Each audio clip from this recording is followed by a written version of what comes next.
Olá pessoal, estamos aqui ao vivo para mais uma live. Aqui é uma live do nosso curso de pós-graduação online em Direito e Processo do Trabalho do SES. Eu estou abrindo essa oportunidade hoje para conversarmos sobre a experiência da prática processual trabalhista no período da pandemia. E hoje eu vou receber duas grandes advogadas, duas grandes professoras que estão comigo também lá no projeto Trabalho e Debate, que eu tenho uma honra, o prazer, o privilégio de coordenar juntamente com o meu estimado Danilo, colega Danilo Gaspar, e a gente vai bater um papo hoje justamente sobre esses aspectos, né, os acertos, os erros, as perspectivas da prática processual trabalhista, né, no período da pandemia. E eu quis realmente conversar com advogadas, né, com militantes da área trabalhista que não estivessem no lugar de fala do juiz, né, mas sim na militância como advogadas, como profissionais do direito, justamente para poder ter absoluta liberdade para analisar essas questões. Eu vou colocar aqui no negócio, né, a experiência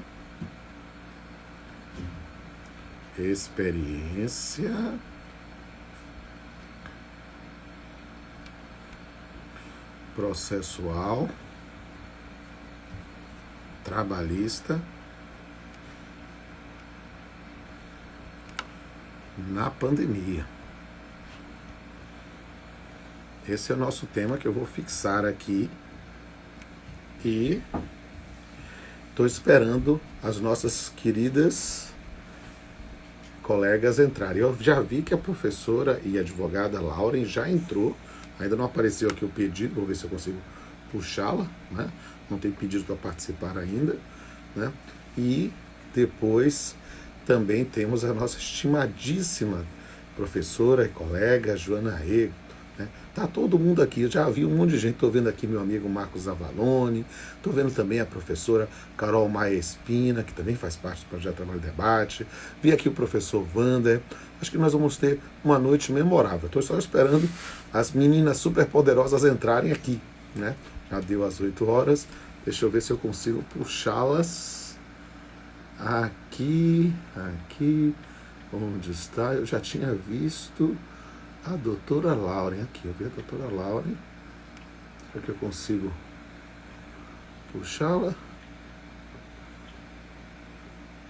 Ainda não apareceu. Pessoal pedindo, vocês pedindo para participar para que eu possa trazê-las. Espero que não dê nenhuma incompatibilidade hoje no Instagram. Esses dias foram períodos de muita incompatibilidade. Opa, parece que já apareceu um pedido aqui da doutora Laura. Vamos aqui se ela consegue entrar. E quero ver se a doutora Joana também entra. Opa.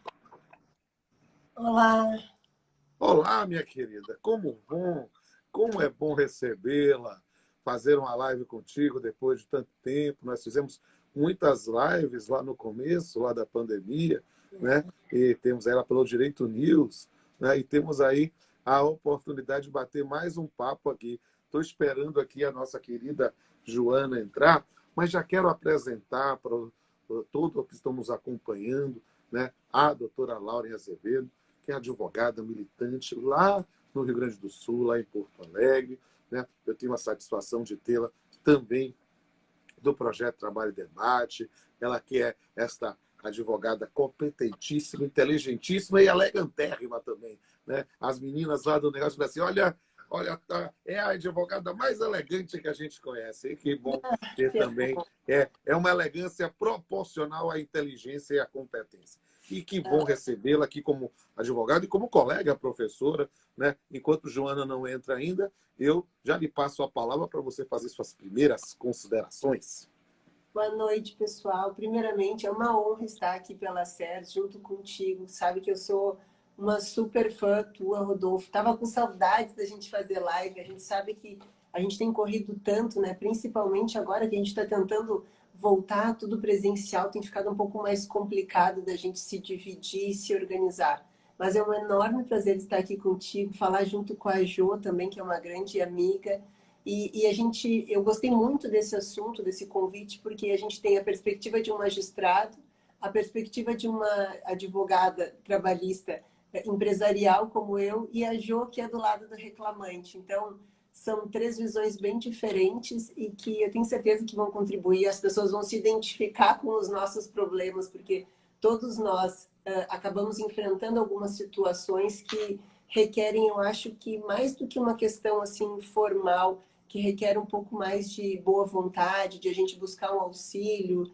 Eu, inclusive, o meu e-mail assim virou um grande acervo de comunicação com as varas do trabalho, sabe? A gente tem conseguido agilizar bastante. Acho que as pessoas têm enfrentado bastante dificuldades, mas graças a Deus as coisas aos poucos estão voltando.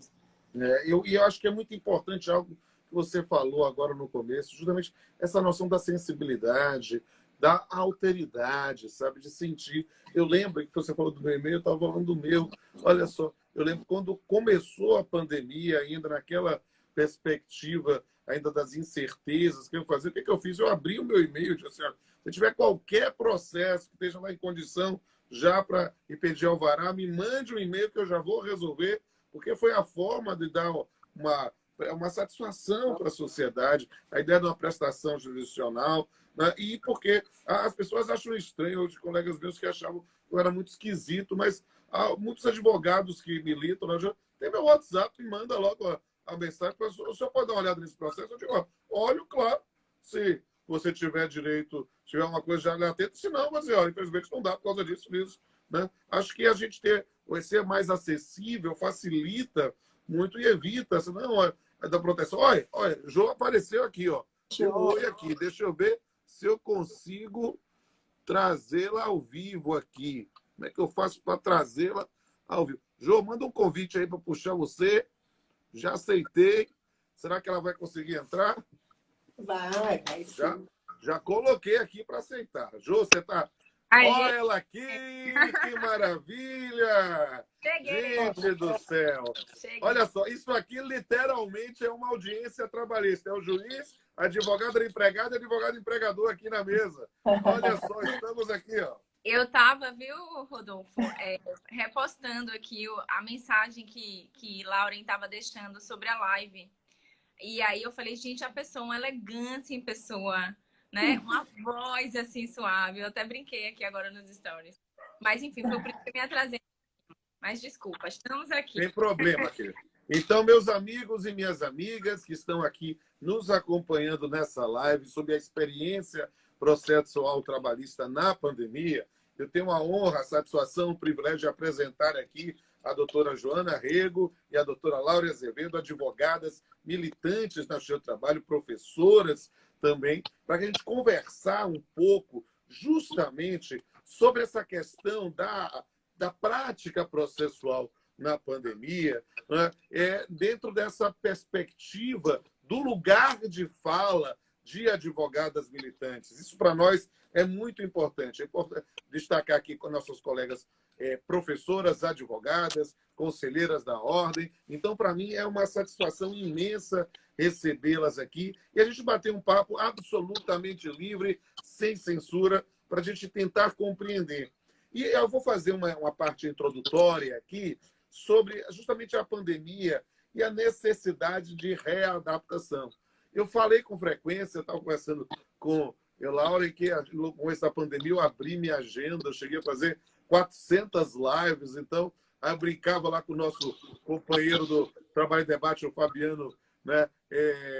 Especificamente, que ele dizia que ele era o rei das lives e eu era o imperador, o papa, né?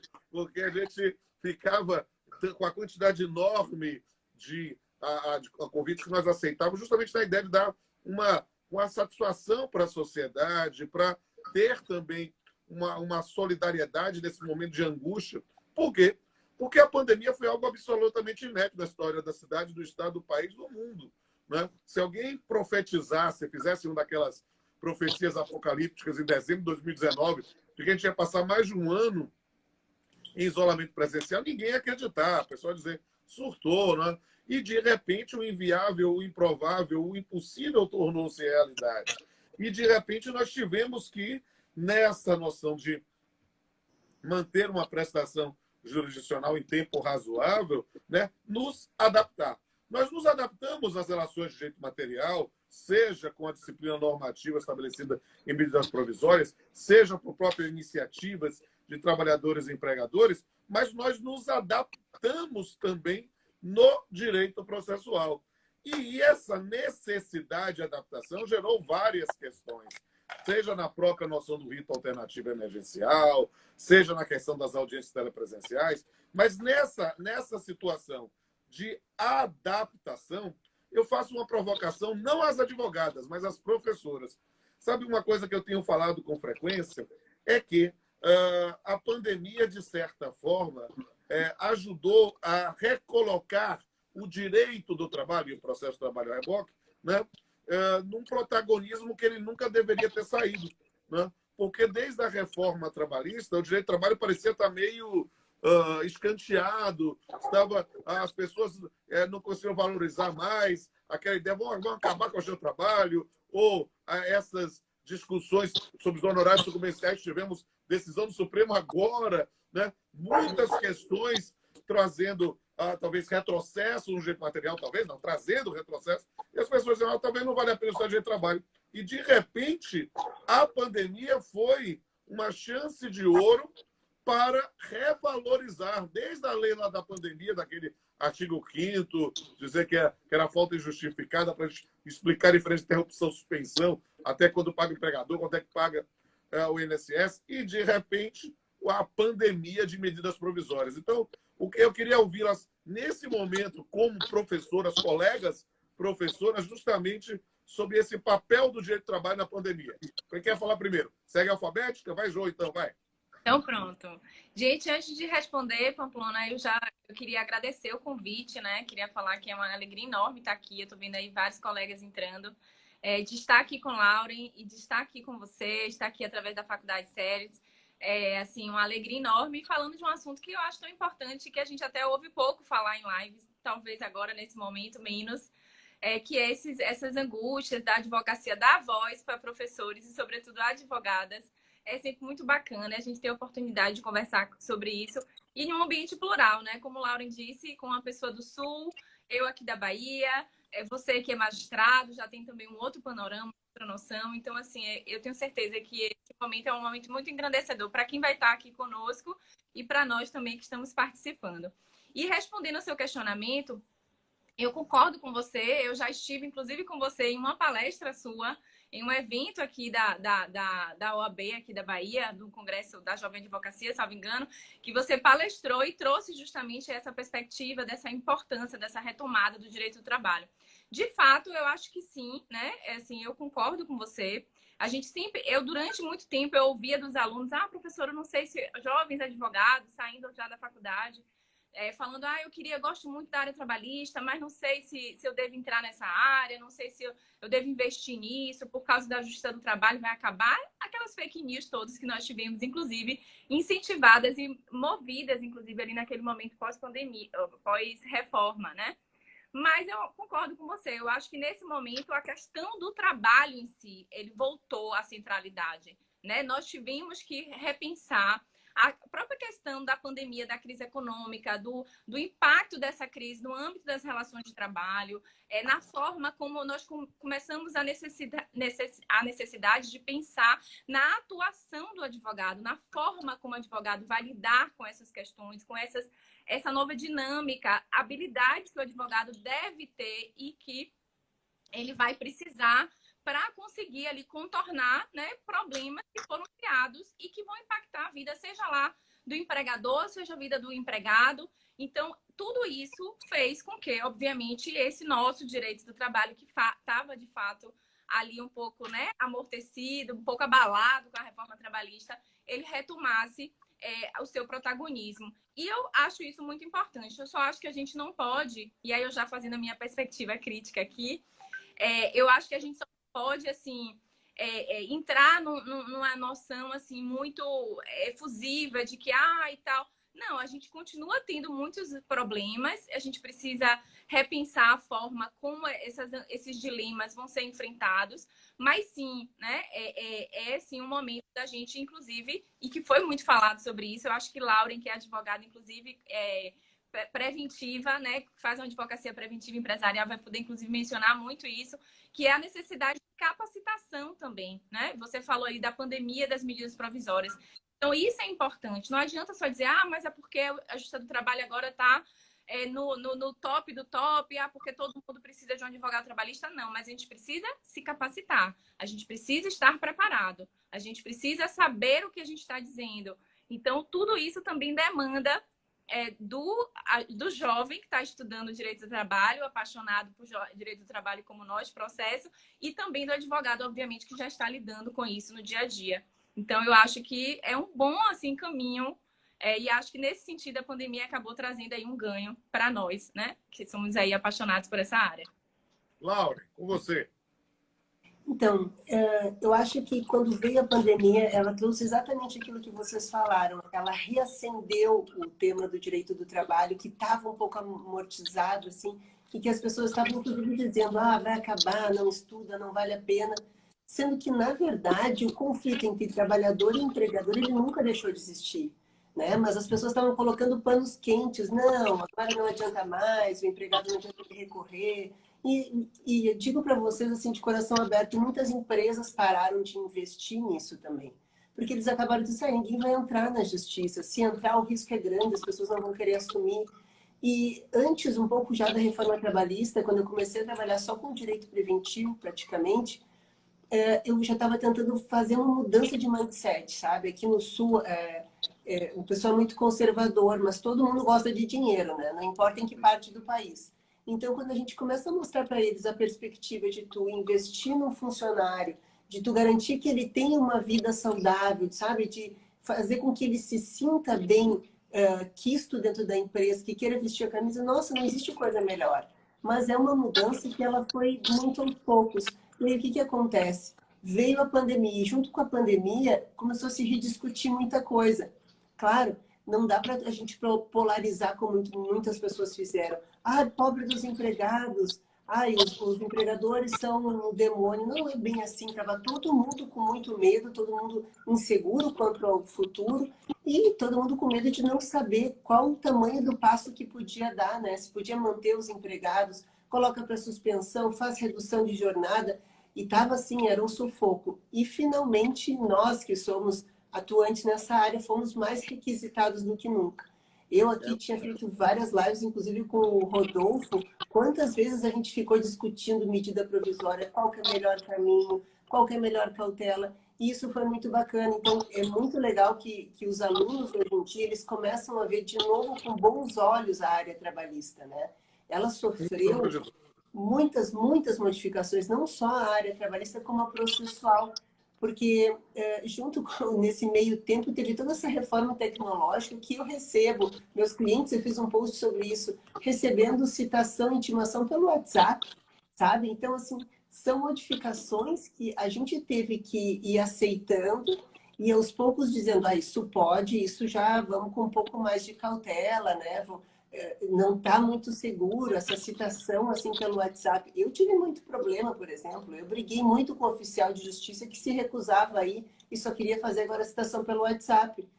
Tem coisas que não dá, então a gente teve que adaptar todo um modelo que existia num código que ele era um pouco mais rígido e tornar ele maleável. Mas para isso a gente precisou contar e muito com o apoio principalmente dos magistrados, porque se eles fossem aqueles da linha dura, a gente não conseguia fazer processo nenhum andar. Então, assim, foi uma troca muito, muito bacana. Eu acho que as lives que a gente fez instruíram, não digo as minhas, mas principalmente as dos magistrados, mas a discussão que advogados e todo mundo levou durante a pandemia, suscitou muitos temas polêmicos e apontou algumas direções, alguns nortes, ajudando outros colegas e, inclusive, às vezes, fazendo com que aqueles profissionais que fossem mais rígidos começassem a se dar conta, a se colocar no lugar do outro e a pensar assim, não, realmente a gente pode fazer uma coisa um pouco menos formal, mas que esteja registrado e que tenha essa validade. Então, eu fiquei muito feliz de hoje a gente poder discutir esse tema, fiquei muito feliz com o convite, ainda mais com vocês dois, que eu sou apaixonada, que a gente está junto no projeto, eu gosto muito das nossas discussões. Eu espero que vocês, pessoal, adorem e vão colocando as perguntas que a gente vai ter o maior prazer em responder e debater.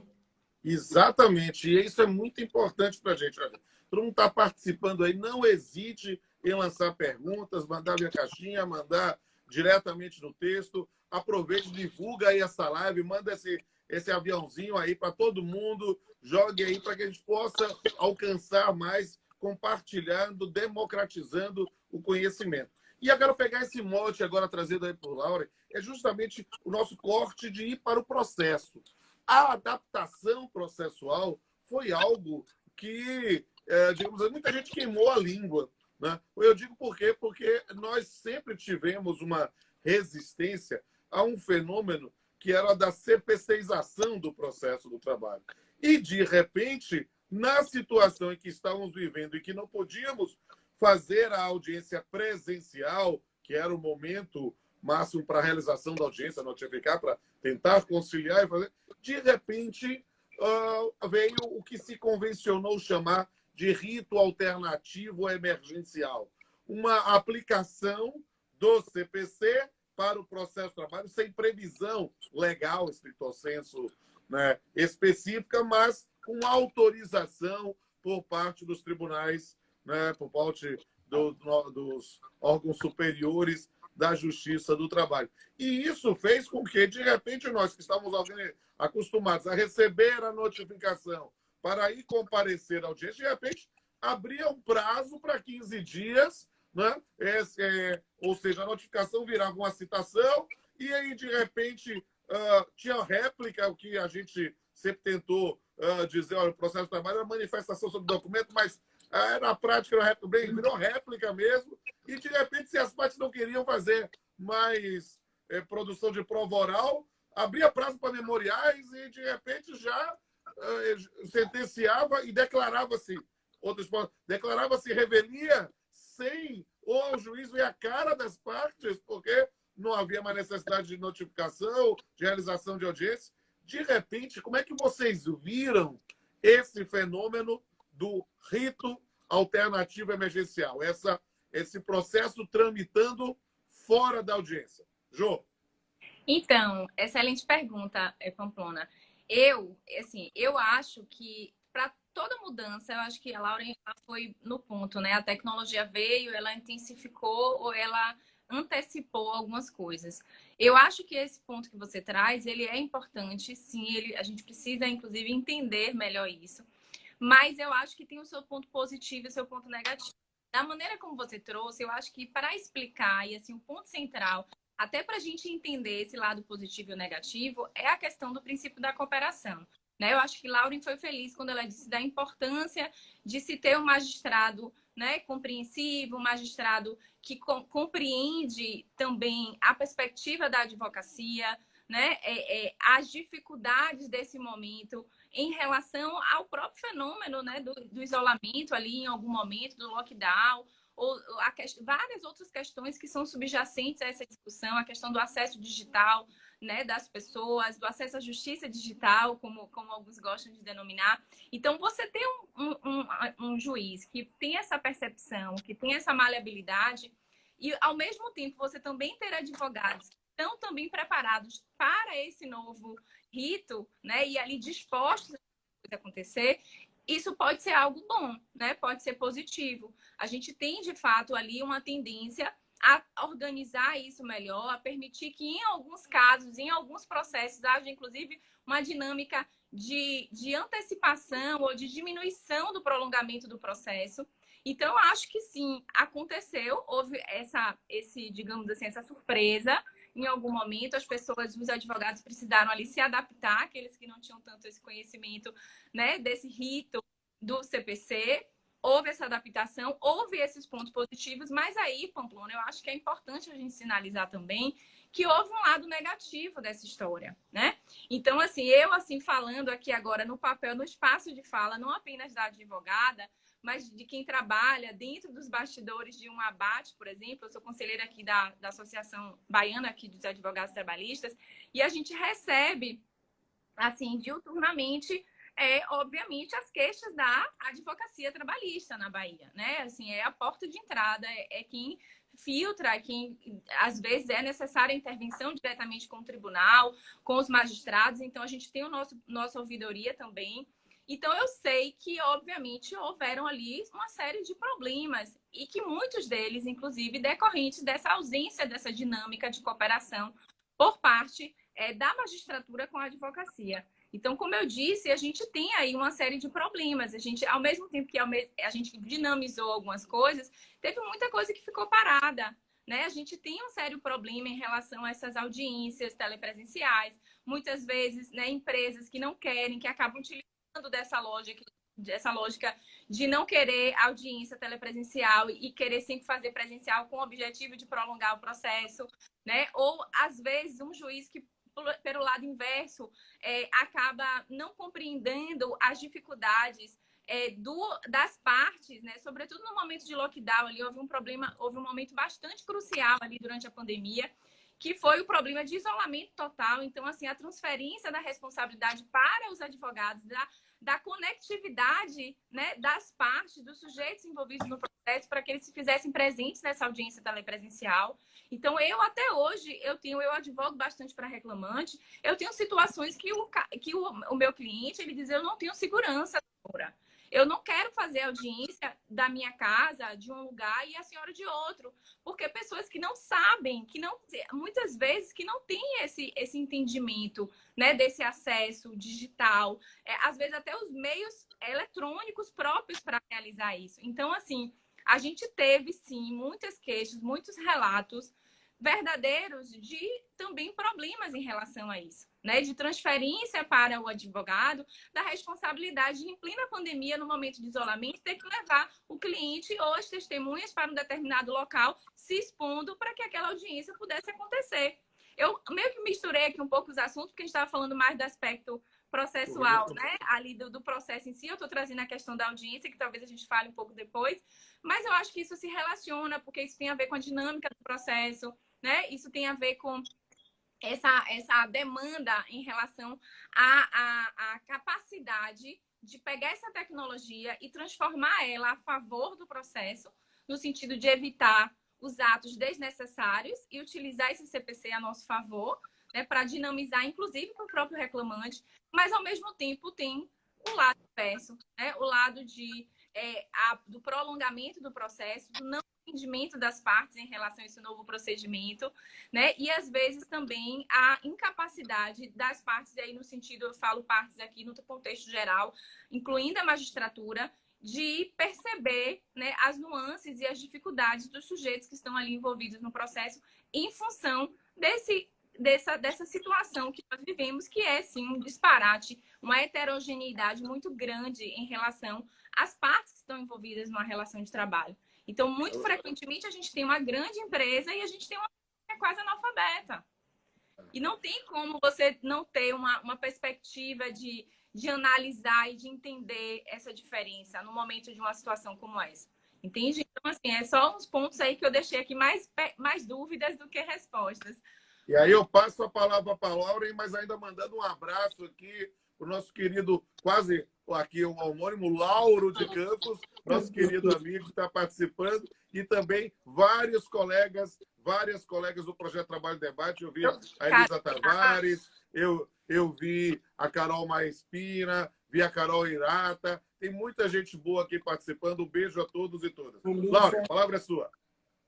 Então, sabe que eu vivenciei aqui no escritório e também, assim, conversando com muitos colegas, muitas dificuldades. Eu sei que era um momento novo para todo mundo, vamos dizer assim. A gente sabe que as regras eram válidas, o problema é fazer com que elas tivessem uma efetividade e elas não gerassem nenhuma injustiça. Quando começaram a tornar o processo muito sucinto e a tirar essa perspectiva de a gente fazer audiência, de a gente falar com o juiz, de ter uma outra visão, isso me assustou um pouco. Por quê? Porque quando a gente faz uma audiência, a figura do magistrado, ela impõe um respeito e ela intimida a outra parte até a não falar bobagem ou a não mentir, sabe? Principalmente isso. Eu falo principalmente na parte testemunhal. Então, eu sei que a gente vai tratar isso depois, mas eu digo, a gente teve que fazer muitas adaptações e a gente acaba também se tornando um pouco seguro. Com relação à própria citação que eu estava falando antes, eu tive empresas aqui no escritório, ainda da época que a gente trabalhava com o sindicato, a minha sócia atende muito ainda o sindicato. Então, o que a gente fazia? A gente tinha que citar algumas empresas, ações coletivas, pessoas desesperadas, e aí o oficial de justiça fazia uma citação pelo WhatsApp e o cara dizia assim, ah, não, eu nem sou mais sócio da empresa, eu me separei da dona e eu não consto no contrato. Não, e a gente sabendo que ela ainda continuava casada com ele, mas a gente não tinha como provar porque era em outra cidade, era lá em Rio Grande, é muito longe da onde a gente reside aqui. Então, ficava super difícil. Eu pedia para o magistrado, por favor, faz uma nova citação, mas eu gostaria que fosse presencial. E aí o oficial de justiça vinha com a mesma história, fazia print, disse, pomba, sabe? Que difícil. Ele, ah, mas nós estamos com a bandeira vermelha, doutora. Quando saía a bandeira, já tinha saído da preta, tinha ido para a vermelha. Quando fosse para a laranja, eu disse, bom, então esse processo que já está parado há um ano, nunca vai andar, essas pessoas nunca vão receber, sabe? Então, era muito difícil, porque a gente pedia que fosse pedido ofício, tudo era muito lento, tudo era muito dificultoso. E é por isso que eu falei, muito embora a regra seja uma para todos, dependia muito da boa vontade do magistrado também, né? Porque tem magistrado que é assim, é tudo ágil, é tudo rápido. E tem alguns ali que fica aquele processo na pilha e aí fica, e fica. E coitado dos empregados que ficam sofrendo. Claro, tem empregadores que tudo que querem é se livrar do processo, querem fazer com que ele ande o mais rápido possível e nesse sentido, essa perspectiva emergencial que teve, né, principalmente utilizando o CPC, foi ótima. Eu consegui fazer vários acordos, encerrar processos, pô, isso valeu muito a pena. Mas tem alguns que requerem um cuidado muito maior.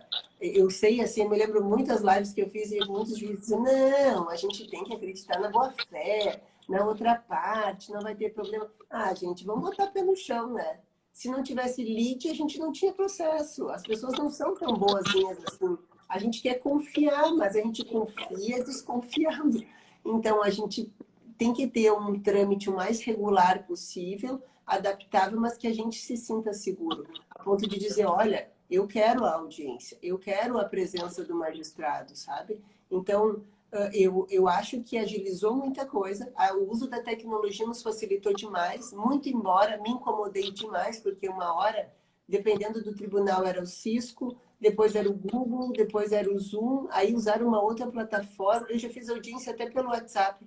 Então, eu não sabia mais o que fazer, e aí, às vezes, gente, parecia piada. Eu tinha tudo instalado, funcionando, e aí teve uma audiência que eu entrei e a pessoa não me ouvia, e a juíza desconfiou que eu estava mentindo. E fiquei muito indignada, porque a gente também está passível disso. E aí ela mandava, eu vi pelas conversinhas, e depois eu pude assistir a audiência, que ela chamava o técnico para ver se não era eu que tinha desligado alguma coisa da configuração para postergar a audiência, porque eu era da reclamada, da empresa, no caso. Então, sabe, assim, esse espírito de cooperação, de boa-fé, ele realmente não existe sempre, então a gente tem que ter um cuidado e a gente apresentar provas de que, olha, meu sistema não está funcionando, a minha cliente não conseguiu entrar, e aí às vezes elas ligavam no WhatsApp e eu botava para a juíza ouvir, olha, elas não estão conseguindo acessar, não sei como. E nesse ponto, a maioria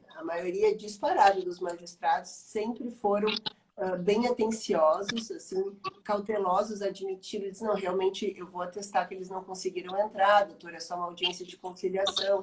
Então, eu acho que valeu muito a pena, acho que vai estar facilitando a nossa vida, mas honestamente, assim, do meu coração, nada como uma audiência presencial. Bom, Eu adoro. Eu acho que essa é uma questão muito interessante, sabe? Por quê? Porque é justamente o tema que eu quero enfrentar agora, que é a questão da audiência telepresencial. Nós vimos aí idas e vindas da disciplina normativa, que não era não era decorrente do princípio da legalidade, mas por resoluções. Primeiro, a ideia de se propugnar para ser um negócio jurídico processual, ou seja, só inclui em pauta quando todos toparem, mas aí muita gente criava resistência, e aí, de repente, veio o Corregedor-Geral do Estado do Trabalho, inclui em pauta tudo, e cada juiz vai analisar, e, de repente, a gente vê perspectivas das dificuldades, pessoas querendo que a audiência que estava gravada fosse degravada, reduzida a tempo, outros seguindo o modelo de fazer também a ata, eu confesso que continuo fazendo a ata até hoje, né? Mas dentro dessa ideia de ir para as audiências telepresenciais, que surgiram, inclusive, como mais um modelo ou um desdobramento, quando a gente pensa na audiência híbrida, eu queria ouvir de Joana e de Laura, na condição de advogadas, justamente as suas impressões, as suas experiências, suas críticas e sugestões sobre isso. Jô. Eu queria, antes de responder assim mais diretamente, Rodolfo, eu queria só falar uma coisa sobre o que Lauren disse, que eu acho uma das queixas campeãs que chegam aqui, que é justamente a ausência de padronização, né, de padronizações aí nos procedimentos virtuais das varas. Então, a gente costumava antigamente, antes da pandemia, inclusive, eu costumava brincar, a gente brincava com os colegas dizendo que cada é o CPP, né? Porque é o Código de Processo, CPV, que é o Código de Processo da Vara. Se a gente já tinha isso antes, agora com a pandemia, isso virou assim, foi ao último nível. Porque essa ausência de uniformização desses procedimentos, isso acaba trabalhando muito. E, assim, além disso, uma outra coisa que eu queria só mencionar, porque eu fiquei aqui, né, bem assim, apreendida aqui com o que Laura estava falando, que eu acho que ela disse que no primeiro grau ela teve, na grande maioria das vezes, essa boa vontade, essa atenção do magistrado. Eu também concordo com ela. De modo geral, a minha experiência foi até mais positiva do que de alguns colegas.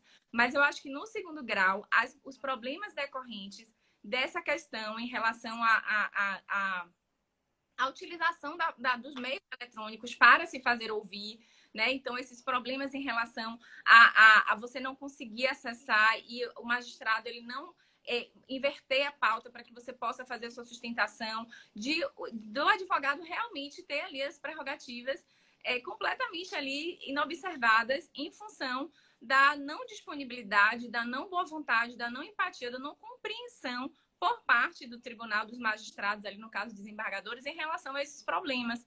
Então, assim, eu acho que há aí, como eu mencionei, e a ideia da live é justamente essa, ver sempre esse contraponto, sabe? Em relação às audiências, eu acho o seguinte, eu acho que aquelas audiências iniciais que a gente fazia, que havia aquele prolongamento, né, do processo. Então, senta, vai fazer audiência, vai fazer conciliação, vai, não vai, nananã, e aí depois ia para a instrução. Eu acho que isso realmente acabou, né, ali sendo sugado por esse novo processo, por esse novo modelo, e acabou não havendo mais essa necessidade dessas audiências. De fato, isso foi um lado bom.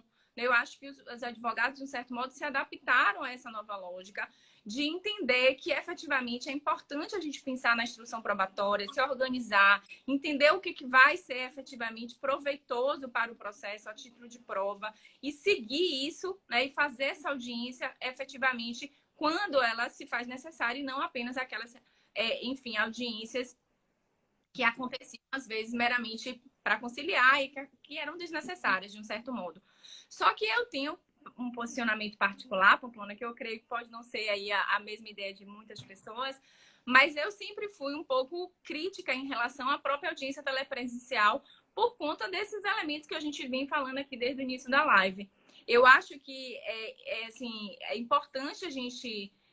a audiência que eu digo de instrução, tá?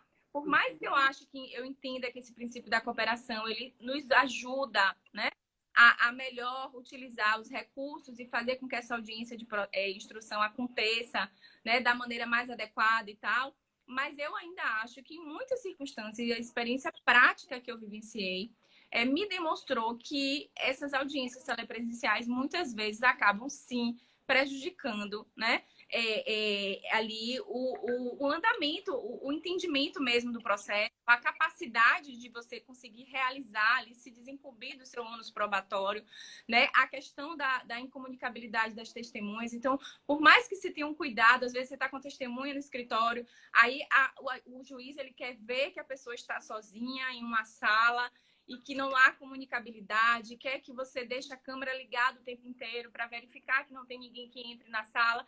Por mais que você tome todos esses cuidados, eu ainda acho que isso acabou prejudicando e muito, né, em algumas circunstâncias. É um problema que eu acho que a gente, talvez, no amadurecimento, com o tempo, a gente vai, enfim, né, ou não, né, ou a pandemia vai acabar e a gente vai voltar para o presencial mesmo, mas eu acho que isso, de um certo modo, ainda assim dificultou muito para alguns processos em específico, né? Eu sou uma pessoa que eu tenho muitos processos envolvendo mulheres, às vezes envolvendo assédio moral, né? Assédio sexual, ou seja, são situações que demandam de uma análise probatória, um arcabouço probatório muito cheio de minúcias, de cuidados, que são inviabilizados, invisibilizados no ambiente processual telepresencial.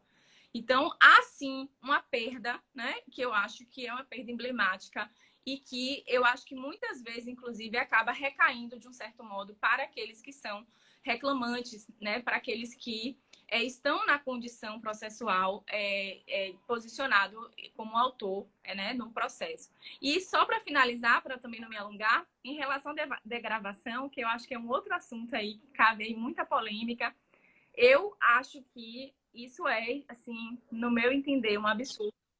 Eu sou absolutamente contra a gente não fazer a degravação, a gente não ter essa ata, da gente achar, e eu falei muito sobre isso quando a gente estava discutindo sobre isso em um determinado grupo, que, assim, essa coisa de dizer assim, ah, não, mas é a tecnologia, né? Isso aí as pessoas vão ter que aceitar. E uma coisa, assim, de tipo, como é que fala? Assim, uma coisa que você não tinha como lutar contra. Ah, não, isso aí é só... exatamente. É só porque as pessoas ainda não estão acostumadas, mas vão se acostumar e...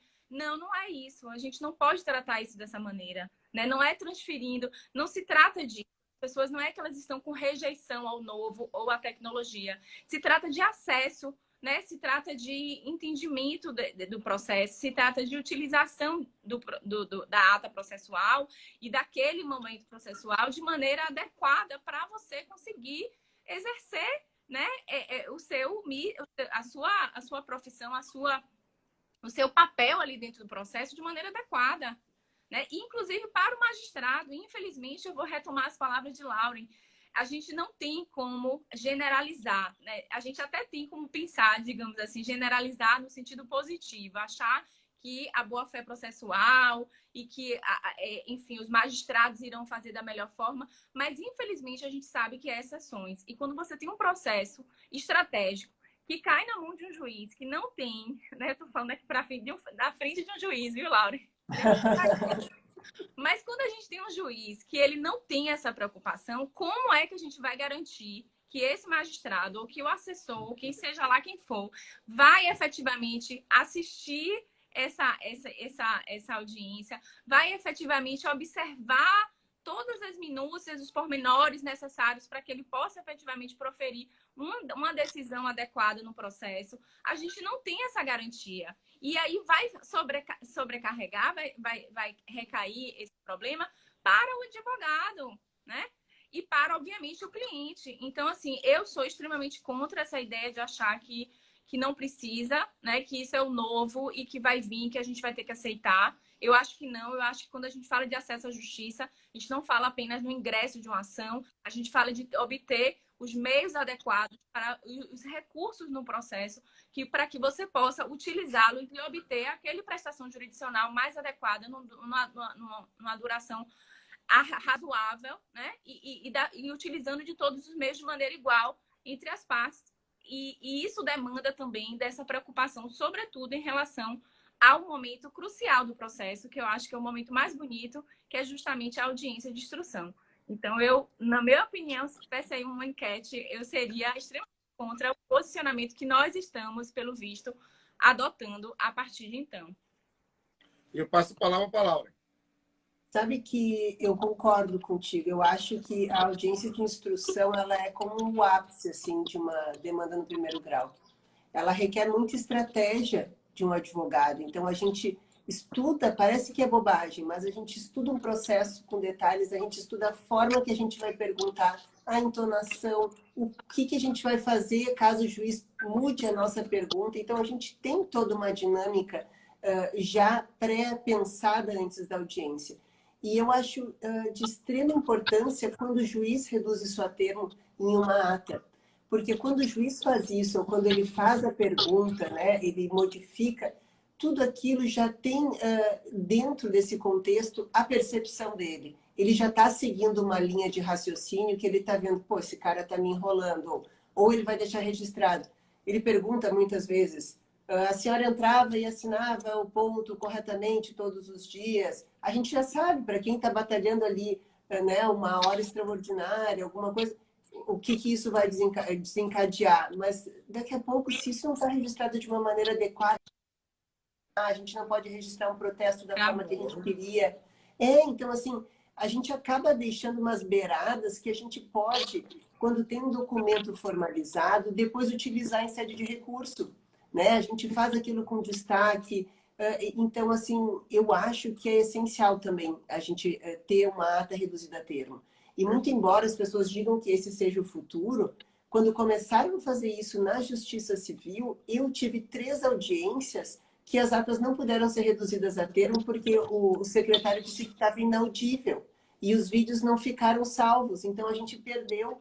Então, quer dizer assim, claro, talvez no futuro seja isso, mas até que esteja extremamente adequado, eu acho que não custa a gente correr esse risco e ter o que a gente sempre teve, que é uma ata formalizando. Eu acho essencial, eu acho um documento importantíssimo. E claro, vou fazer uma degravação depois, mas é que, gente, quando o juiz ele faz aquele ditado, eu vejo que assim, é bom ter a ata e a gravação, é óbvio, ter os dois é o melhor. Mas a percepção do magistrado, ele é treinado para isso. As pessoas acham que é bobagem quando o juiz chega rindo, quando ele é mais gentil, quando ele ganha confiança. Tudo isso é estratégia também do magistrado. A gente sabe disso, né? Eu muitas vezes disse assim, tu não fica te rindo e presta atenção para o que o juiz está falando, te perguntando, e responde exatamente o que ele está te perguntando, porque senão as pessoas começam a alongar, e aí a gente perde tudo que a gente estava ali conquistando. E isso é estratégia. Então, assim, quando a gente chega nesse momento processual que é tão importante, que a gente leva nossas testemunhas, vai ter depoimento das partes, eu acho que reduzir a termo realmente é essencial. Eu não gosto de audiência virtual de instrução. Já tive problema, já tive várias e várias que deram certo, mas a gente se apega àquilo que deu errado, porque o que dá errado é que dá problema para o nosso cliente e, consequentemente, a gente vai ter um trabalho muito maior, né? Eu já tive magistrado, eles nunca pediram para a gente mostrar, por exemplo, aqui no escritório, quem que estava presente, né? E eu já tive que receber muitas vezes clientes aqui porque não sabe acessar, às vezes são pessoas de idade, enfim, né? E então fica tudo mais complicado, e às vezes tu não tem as salas assim, e às vezes, eu não sei se já aconteceram com vocês, mas de a gente perceber que a pessoa está lendo o papel, sabe que ela está sendo instruída, que alguém escreve alguma coisa que ela tem que dizer. E isso já eu comecei a discutir em audiência e disse, não, mas só um pouquinho, né? A pessoa estava falando tão travado que estava na cara que a pessoa estava lendo, ela não estava sendo espontânea, né? Não é assim tu formar uma frase. Não, a pessoa vai falando assim, tipo, Márcio Medeiros Bastos entrou na... Sabe? Não é uma coisa natural. Então, a gente começa a ter problemas que, se fosse uma audiência presencial, a gente evitaria.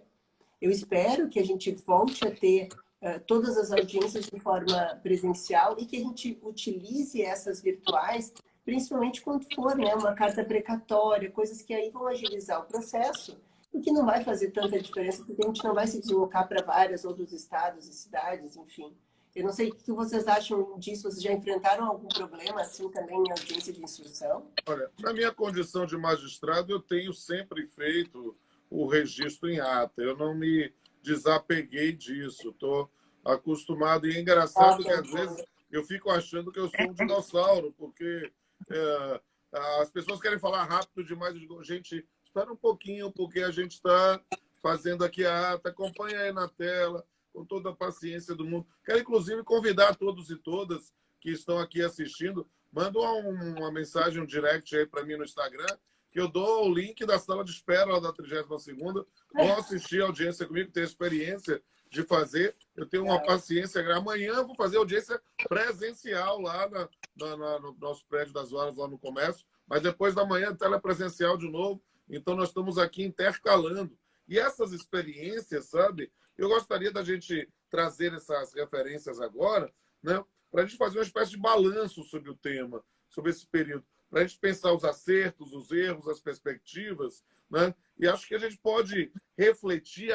Nada é totalmente positivo ou totalmente negativo. Eu vou trazer pelo menos os depoimentos que tenho recebido, né? Eu vou pensar num dos acertos dessas audiências telepresenciais. É engraçado o testemunho de vocês, que a gente consegue ver uma maior proximidade no primeiro e no terceiro grau.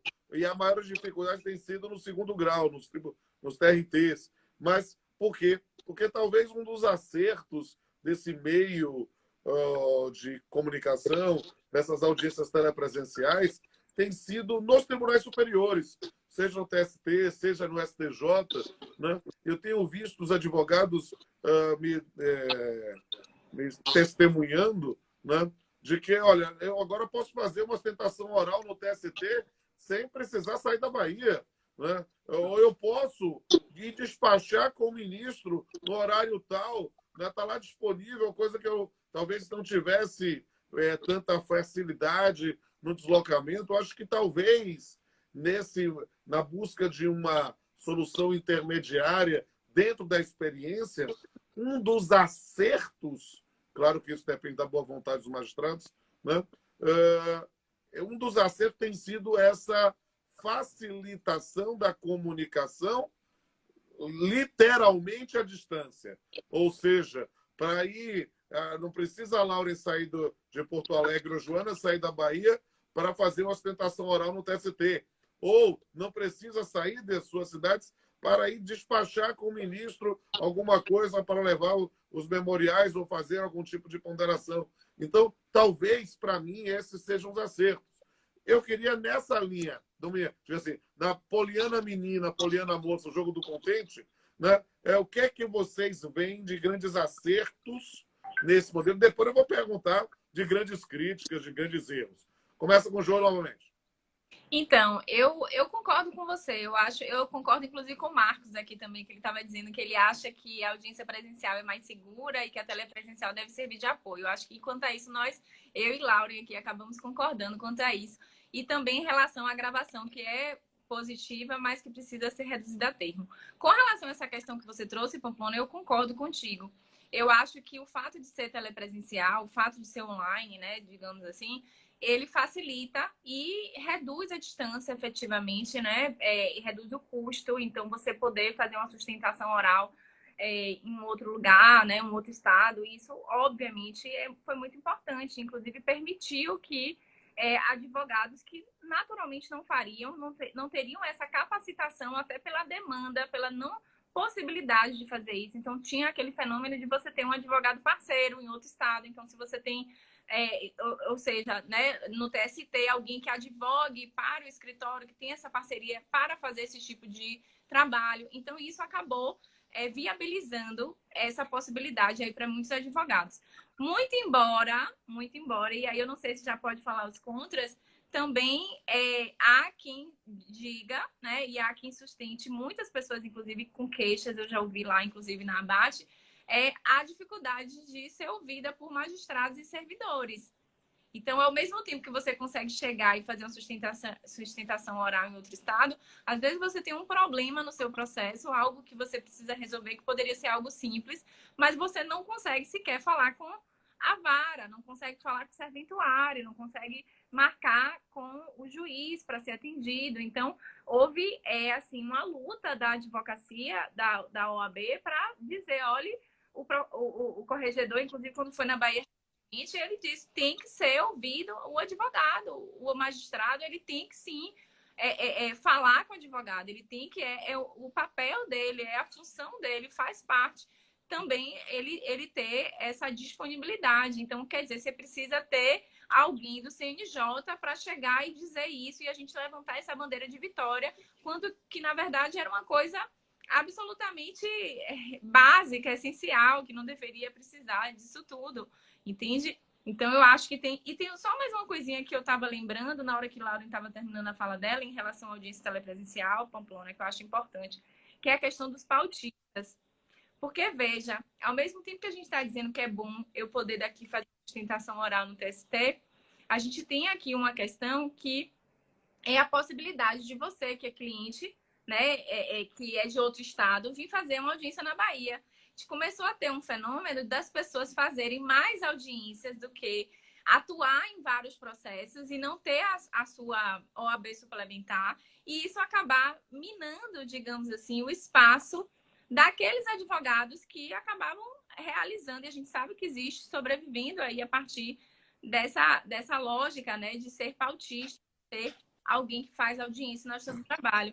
Então, os escritórios, na verdade, passaram a não contratar mais, porque podem vir a fazer essa audiência em qualquer lugar, né, sem necessidade de contratar alguém que o faça, e, ao mesmo tempo, a necessidade dos órgãos de classe fazer esse controle para saber se esses advogados eles estão efetivamente, adequadamente, digamos assim, né, dentro da estrutura legal ali, exercendo esse papel em outro estado, dentro das condições, né, que a legislação do estatuto vai permitir ou não, entendeu? Fazer essa fiscalização, digamos assim. Infelizmente, os pautistas aí foram muito impactados com essa nova modernidade telepresencial no processo do trabalho. Então, já passa para a palavra e já podendo falar sobre acertos e erros. Aí já dou a palavra para a gente ampliar mais ainda. Tá bom. Então, com relação aos acertos, eu disse assim, a questão da agilidade foi uma coisa excepcional. A Jo estava falando assim, da dificuldade. Aqui a implementação do balcão virtual demorou, teve muitos percalços até que as coisas começassem a dar certo. E má vontade de alguns servidores, mas, em geral, eu prefiro, ao invés de ligar, de ficar dependendo, tudo eu mando e-mail, porque e-mail fica registrado, eles ficam com a obrigação de te dar um retorno, e se eles não te dão, tu começa depois, tu pode reclamar, entendeu? Aí tu tem tudo registrado, só ligação não adianta. Eu sou daquelas, a moda antiga, como diz o Pamplona, para mim, quanto mais registrado, melhor. É o que eu falo para os meus clientes, faz print, bate foto, filma, é assim. Advogado não é diferente. Então, eu tive uma empatia muito grande de muitos servidores que eu tratei por e-mail. Pelo telefone não foi tanto assim, mas pelo e-mail assim, foi um atendimento muito rápido, muito bom. Eles se compadeciam do problema das empresas e também dos trabalhadores, então foi muito bacana. As audiências, como eu disse assim, quando não precisava fazer de instrução, quando a gente tinha intenção de conciliar, foi maravilhoso, algo muito legal. E algo que me incomodou também foi o que a Ju mesmo já trouxe aqui, é a falta de uniformização, porque de um TRT para o outro muda muito. Essa questão de a gente... Antes, eu gostava muito, em cada estado a gente tinha alguém que a gente contratava, que já conhecia os servidores, conhecia o magistrado, então agilizava, sabia o andamento. E agora está todo mundo meio que se arriscando em tudo que é estado, né, Ju? É exatamente isso. Então, as pessoas, mais do que nunca, precisam de um direito processual trabalhista que seja bom, que estudem muito, por isso que o Pamplona está aqui, ó, lecionando para vocês com aquela quantidade enorme de livros ali atrás, que vai ajudar muito, porque a gente precisa de pessoas que realmente saibam o que estão fazendo, que saibam o que estão falando, defendendo seus clientes com unhas e dentes, mas dentro do que a lei permite, não serem meros aventureiros, como a gente acaba vendo, sabe? Algumas audiências a gente teve, tu vê que o advogado não está preparado, que ele começa com discussão boba, começa a fazer perguntas que não tem nada a ver, que não está nem sendo questionado. Então, eu acho que mais do que nunca, já que a gente pode estudar, inclusive, de casa, hoje em dia, é tudo mais acessível, poxa, aprimorem-se, façam cursos de pós-graduação, façam cursos de extensão. procurem ser cada vez melhores, porque aí vocês vão ao mesmo tempo que ter um conhecimento muito grande para poder batalhar pelos seus clientes, vocês vão poder utilizar também da sua ferramenta um pouco pessoal, da sua prática, para poder falar com os magistrados, pedir uma oitiva, né? Fazer aquela conversa que às vezes é essencial, que muito advogado tem medo, mas nenhum juiz morde, muito antes pelo contrário. Eles são muito receptivos e nos ajudam bastante. Então, vocês têm que ter um conhecimento, um domínio maior. Eu vejo, eu trouxe vários problemas aqui para vocês, eu já tive muito problema com citação pelo WhatsApp, mas nada que a gente não vá registrando, e eu acho que ao longo do tempo esses problemas não vão se repetir. O problema é até a gente chegar lá, né? O que vai acontecer? Eu quero a ata formalizada, eu quero que o oficial de justiça, se não estiver se expondo, né, de uma maneira muito grande, que faça a citação, e principalmente, que me deixou meio revoltada esses dias, que a perícia de insalubridades não seja feita de forma virtual, entendeu? Me deixou angustiadíssima. Eu, olha, briguei com o magistrado, mas ele aceitou que fosse feito, e aquilo me deixou assim meio que no vácuo, porque o cara não tinha noção da realidade, ele estava ouvindo, mas não estava vendo. Aí o que aconteceu? O representante da empresa dizia, não, mas tinha, elas eram recepcionistas de postos de atendimento, mas tinha uma coisa de acrílico. Aí a mulher falou, não tinha, porque eu fui despedida no início de 2019 e eles só colocaram depois da pandemia. Aí o juiz, não sabe, fica tudo muito no diz, ele não via a realidade. Então, tem coisas que a gente tem que aproveitar, mas tem coisas que não dá para mudar. Pelo menos não dá para mudar de uma maneira tão rápida. A gente tem que ir com um pouco mais de cautela, um pouco mais de resguardo, e cada vez mais os advogados têm que entender até onde vai o seu direito de batalhar, de se resignar com aquilo que ele não acha que é correto, que vai contra o interesse do seu cliente e que pode prejudicá-lo no futuro. Como eu e a Jo aqui, por exemplo, e o Pamplona também é adepto da ata que ela seja reduzida a termo, né? Então, essa é a minha opinião. E quero deixar já, vou aproveitar aqui, vou agradecer mais uma vez pelo convite. Fico tão feliz de estar ao lado de vocês dois hoje fazendo essa live. É um imenso prazer. Igualmente. O prazer é todo nosso, querida. E para mim, eu posso dizer, eu é que estou aqui aprendendo com essas jovens e talentosíssimas advogadas e professoras. E aí, indo para o arremate, a gente tem que pensar um pouco agora. Claro que a gente não vai ter o nosso momento exercício de dom de profecia, mas vamos pensar um pouco sobre quais seriam as perspectivas. Claro que ninguém pode adivinhar o que vai acontecer, mas dentro do que vocês viveram como advogadas, né, o que é que vocês pensam como perspectiva que deveria continuar, talvez, num pós-pandemia? Jô?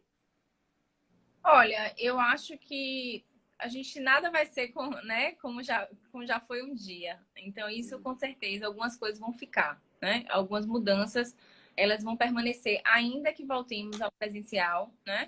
As audiências presenciais e tal, algumas coisas vão ficar. E acho que é necessário a gente poder saber, ter essa capacidade de perceber o que foi efetivamente bom.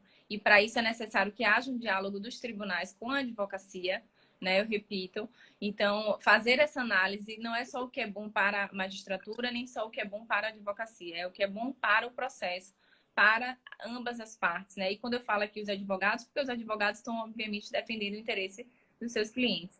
Mas veja que eu acho que analisar isso e poder permitir que permaneça aquilo que foi bom, né? Aquilo que nós tivemos na pandemia que foi positivo.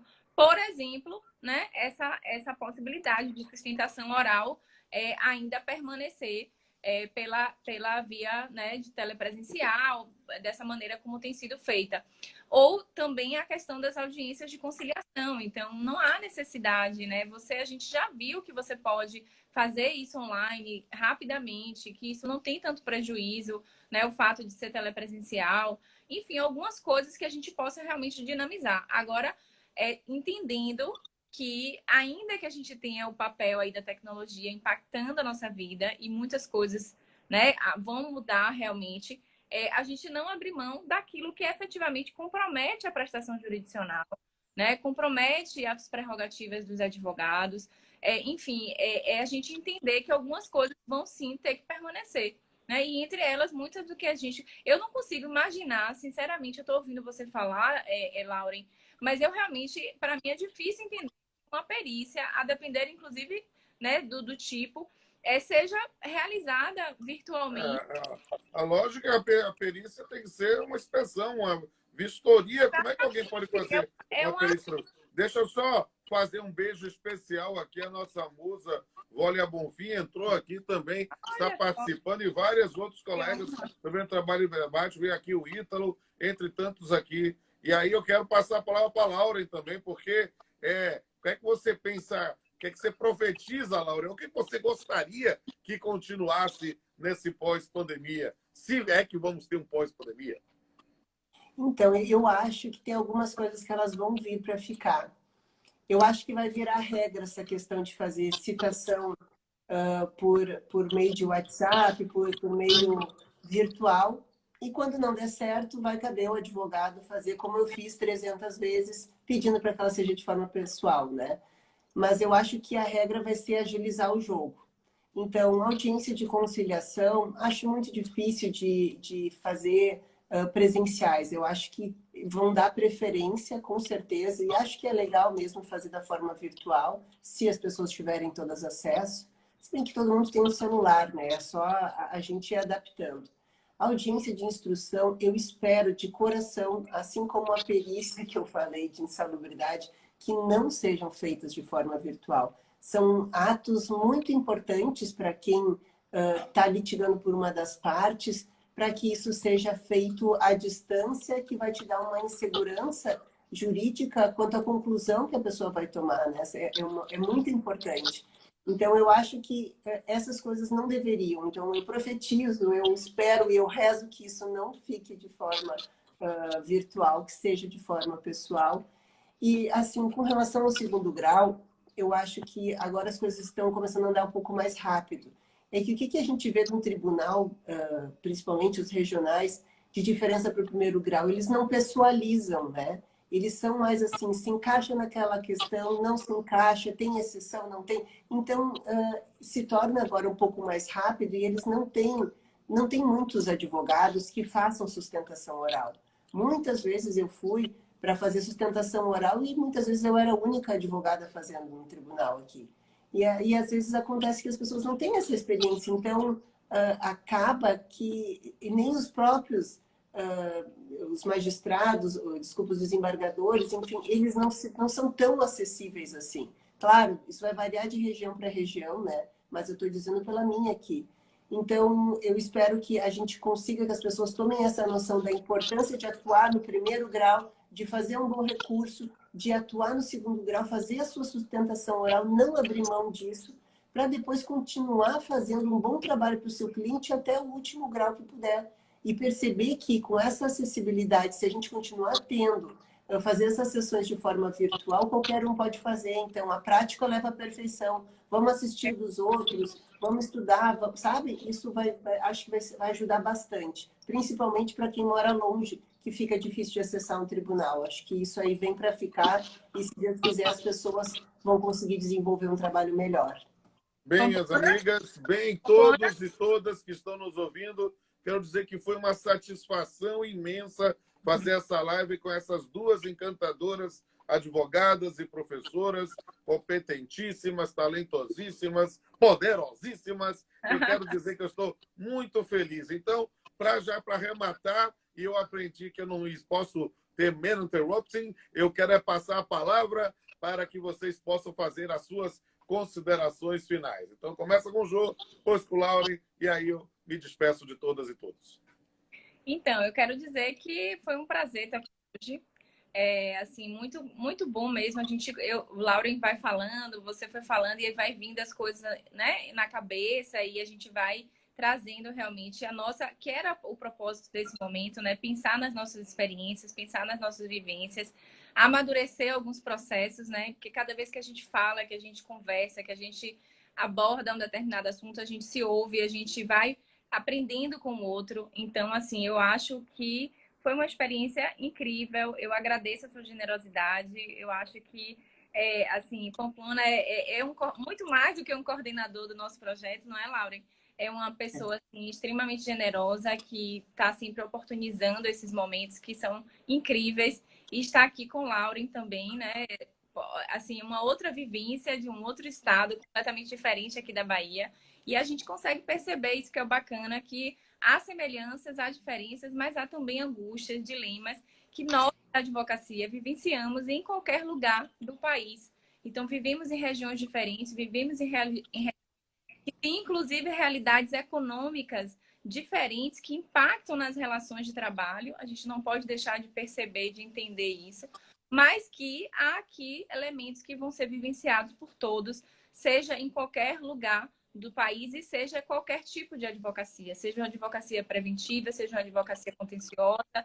Então, é muito bom. E, assim, o recado que eu teria de deixar, que eu deixaria é um pouco do que Lauren falou mesmo, é da capacitação, é de compreender que, assim, teremos muito processo, sim, mas depende desse entendimento, dessa capacitação, de você estudar mais as provas, né? Provas digitais foi um assunto que a gente não falou aqui hoje, mas que é também um elemento que vem para ficar, assim, forte, de entender como é que você vai utilizar esses recursos no processo. Fomos obrigados a nos capacitar nesse sentido. Então, coisas que vão vir, que vão ficar. Então, o processo mais qualificado, advogados mais capacitados e mais habilitados para solucionar os problemas do processo. Obviamente, pensando na perspectiva do seu cliente, mas pensando que há uma litigiosidade excessiva, não é interessante, pensando que as prerrogativas elas também não podem ser violadas, pensando que a tecnologia ela deve servir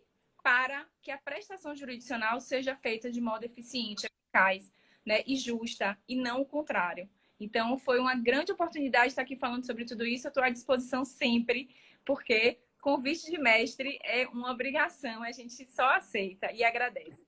Obrigada. Eu agradeço imensamente e passo a palavra para a nossa querida Laura. Mais uma vez, eu quero agradecer a oportunidade de a gente estar aqui conversando, porque essa live foi realmente um bate-papo, a gente conversar sobre experiências assim e perceber que nós estamos enfrentando muitas dificuldades semelhantes e que está todo mundo um pouco receoso ainda, né? A gente está apostando muito nesse futuro, nesse novo formato, mas a gente tem que se resguardar. Advogado bom é aquele que estuda, que se aprimora e que se resguarda o tempo inteiro. A gente precisa disso, não adianta.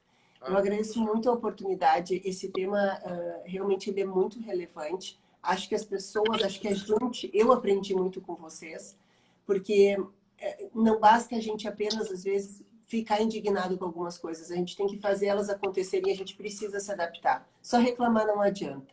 E aqui a gente está com um monte de gente entrando, vejo muitos colegas, vejo muitos alunos e sei que o futuro do direito do trabalho depende de vocês. O direito do trabalho e o processo do trabalho ó, são a melhor coisa e agora vai vir uma nova onda que com certeza vai demandar de muita gente boa. Então, aprimorem-se, procurem aqui os CERS, façam todos os cursos. O Rodolfo é maravilhoso, a Jo é maravilhosa, sigam ela fala tanta coisa bacana. O Rodolfo é minha paixão, ele sabe que eu já fiz 1000 lives com ele. A Jo é uma pessoa, uma profissional que eu admiro muito e eu gosto muito porque ela traz uma perspectiva do trabalho da mulher. Então, é tão frágil e ao mesmo tempo precisa de tanto apoio e ela fala muito sobre isso. Então, não deixem de segui-la. E quero que vocês também fiquem à vontade para entrarem em contato comigo, para a gente esclarecer as dúvidas. Qualquer um de nós três, daqui a pouco a gente volta e faz uma outra live com vocês, com o tema que vocês sugerirem. Eu tenho verdadeira adoração, apesar de estar um pouco afastada, porque realmente é exatamente o que a gente estava falando. O trabalho está nos consumindo, né? Passou aquela perspectiva que direito do trabalho estava caindo, estava mortinho e ele voltou e voltou com uma onda que a gente tem muito trabalho hoje em dia. Então, existe uma grande área de atuação para vocês. Não deixem de se profissionalizar cada vez mais, de se especializar. Vocês com certeza vão ter bastante sucesso. Contem sempre comigo. Muito obrigada mais uma vez. Obrigada, Sérgio. Muito obrigada, Rodolfo. Muito obrigada, Jo. Vocês são muito especiais. Agradeço muito o convite. Digo mesmo, agradeço imensamente. E, ó, um beijo a todas, um beijo a todos que estão nos assistindo. E a gente se encontra em outra live, em outra oportunidade. Não deixe de seguir aí o nosso projeto Trabalho e Debate. Não deixe de conhecer todos os cursos de pós-graduação do SESC. Não deixe de me ver, que eu vou estar junto com o Jô. Salvo engano, Jô, a gente vai estar nesse final de semana num congresso presencial aqui em Salvador. Quem estiver em Salvador, não deixe de prestigiar esse Congresso Brasileiro de Direito, organizado pela Múltipla. Vai ser uma oportunidade maravilhosa da gente interagir, fazer uma selfie, quem sabe até se permitir um abraço. Eu acho que a gente está com saudade muito disso também. É só para dizer, peraí, eu tô com ciúmes, eu vou ter que arranjar um jeito de trazer todo mundo aqui para o Sul também, porque não vale, só os baianos que se Lauren, eu estou feito Sidney Magal, estou facinho. Me chama que eu vou na hora. A gente vai fazer uma festa do Trabalho em Debate para vocês. Eu acho. A minha casa está à disposição para ele fazer uma festa aqui com todos e todas. Quem sabe faz a festa no período da apresentação do Cruna, já vai todo mundo assistir o show. Com certeza, adorei a ideia. Uma boa noite para vocês. Obrigada, Muito obrigada. Tchau, Lauren, querida. Tchau.